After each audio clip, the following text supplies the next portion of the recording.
talking about 3 more 19-year-old kids. A 19-year-old kid and a 20-something-year-old kid closed down 100 square miles around Boston. They stopped the trains from running between New York and Boston. The trains hardly run how it is anyway over here. We have third world rail. They went door to door into people's homes without warrants. People coming out with their hands up, and enough guys in body armor to lead the Battle of the Bulge. So there's a lot going on here, and fear and hysteria is selling very well in the good old USSA. And then the other thing, think about this. Think about England and Ireland during the days of the IRA. When a bomb went off, they didn't close down the whole country. So you think this is an overreaction when they... An overreaction? They had 9,000 troops. They closed down 100 square miles. And here's the fact. They didn't get the kid. The reason they found the kid was after they lifted, they called it shelter in place. You're not allowed to leave your home. After they lifted the shelter in place at 6 p.m.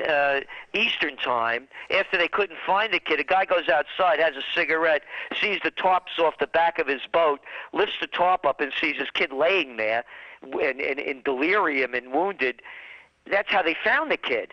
The cops didn't find the kid. No, this is an overreaction. It's more than an overreaction. It's martial law. A state of siege was declared in the United States of America.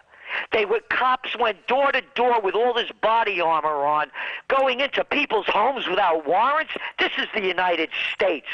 This isn't supposed to happen. Forcing people to come out of their homes with their hands up, and you see all these guys with all this body armor pointing guns at women coming out holding babies? Overreaction? It's not an overreaction for a fascist state. It would have been great in Nazi Germany. And what about people's reaction to it then? We haven't heard much of that on the news. What about the people of Boston? How have they reacted to this? Because you would have some people that say, look, I was terrified, I'm glad the police were there. You have those people. You could go to my YouTube channel, Gerald Celente channel or TrendsJournal channel, and I did a piece on the state of siege that went on there. You look at the comments. There are a lot of people that are very angry about this, but they're not being heard in the news. Let's move on to the economic front.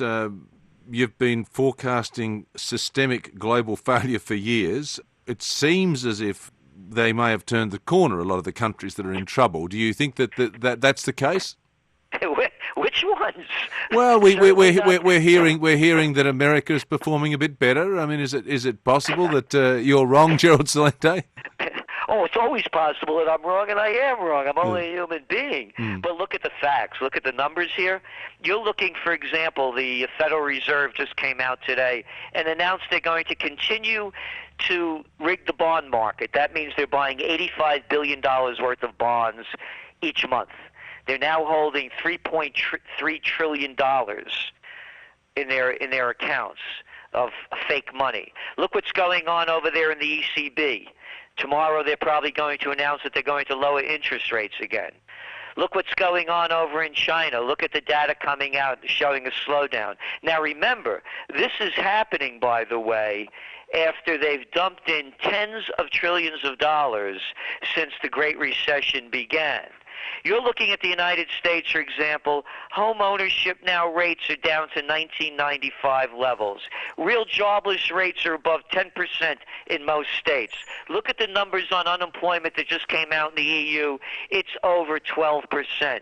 You're looking at, 27.2% in Greece, 27% in Spain. You have 57% unemployment among youth unemployment in a number of countries. And this is after all of these austerity measures and bailouts. I don't see a recovery. We were just talking yesterday on the program about the improvement that we're still seeing here in Australia. I mean, we're still seeing Australia, apparently, seems to be the odd one out.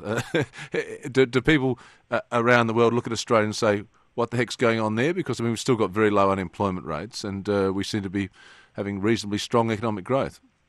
Well, you're doing well also because one of your big trading partners, of course, is China.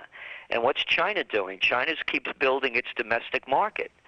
But then you look at, for example, you look at the commodity prices, how they're sinking on, whether it's copper, iron ore, etc. So there's going to be a blowback on that.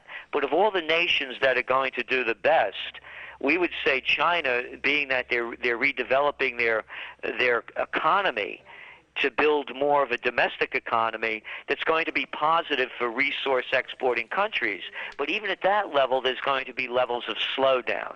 And you're going to start seeing it more and more in your real estate market as well, just as we're seeing it around the world. And also, there's going to become a point when they're going to have to start raising interest rates, both in the U.S. and in Europe. And when that happens, then you're going to see even more of a slowdown, because let's not forget that China makes most of its money by the Europeans and the Americans, particularly, buying their product. And if America slows down and China and Europe keeps slowing down, China keeps making less. So everything is going lower, and some countries are going to be worse than others. Now, just finally, Gerald Celente, on the Arab Spring, I noticed in your latest TrendsJournal you talk about the bloom of that Arab Spring withering. Is there still no hope in that region?